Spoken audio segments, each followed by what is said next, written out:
Hi. I've been wanting to make this for y'all for a while. This is a Clafoutis. It is a French dessert. It's kind of like a thick, pancakey, berry-y type of thing. It's really served for dessert. It's usually made with sour cherries, fresh sour cherries. I like to do it because I'll end up with little bits of berries here and there, little bits of fruit. Like I have just a little bit of blueberries. I had some leftover frozen blackberries. I had some frozen strawberries. So I can do this, and it takes it's so short to pull it together. And you put it in the oven and cook it for like 20 minutes, 30 minutes, and it's done. Sprinkle a little powdered sugar over it, and it's wonderful. So the first thing you do is you start out with a couple tablespoons of butter, and you melt that in a non-stick skillet. Turn it on low to let it melt while you do the rest of the stuff. And this is another example of, all the dry ingredients, mix them first, then all the wet ingredients, mix them, and then mix it all together. So I've got a half cup of flour, half a cup of sugar, and 3 tablespoons of cornstarch. This is actually also a variation on a recipe. Like it's a crepe recipe and a Yorkshire pudding recipe or German pancake recipe. It's all the same proportions. It's generally for every 1/4. It's like a 1/4 cup thing. For every 1/4, you add one egg, 2 tablespoons butter, and 1/4 milk. So I've got 1/2 flour plus 3 tablespoons cornstarch, which is sort of the equivalent of 3/4 cup of flour.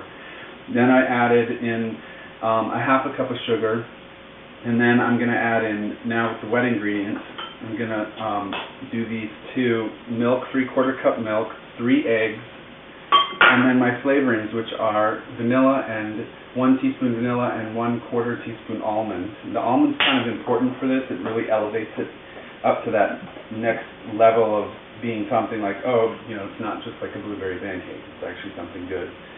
So this is the batter stuff, and you can see it's just like really coming together really quickly.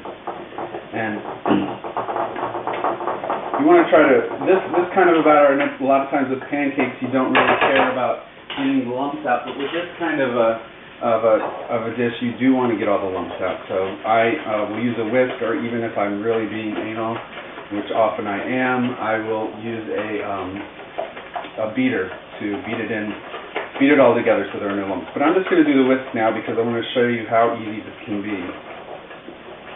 So it's pretty thin. There are really very few lumps in there. So once that's done, and you've got this butter melted now, all done, kind of coat the bottom of it with the butter. Then you take your fruit and you lay the fruit down in the bottom of the pan, like that. And then just pour the batter over it.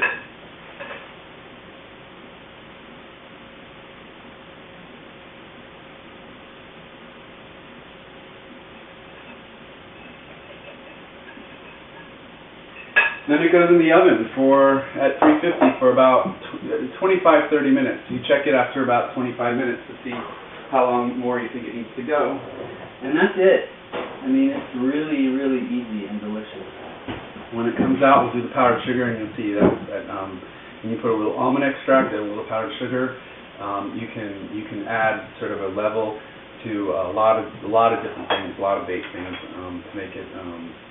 to make them rise above their humble ingredients. I'll be back. So it's actually been about 35 minutes for this thing to be done, and I'm pulling it out here. And I can do this putting it on the marble because it's marble. Don't put it on your counter unless you have a marble counter. And don't ever forget when you take a skillet out of the oven, this handle will remain hot. Because we're so used to, I've burned my hand so many times, I can't even tell you. So what I like to do for that is just to put the pot holder right over the handle so that I don't forget. And then go around the edges and loosen it.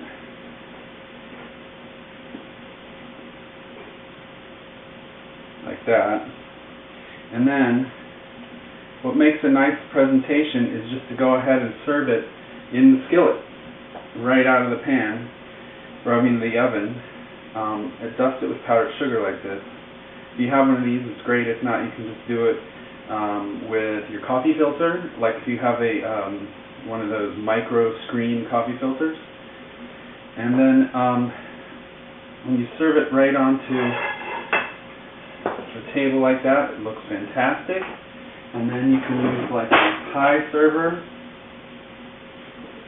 to serve it.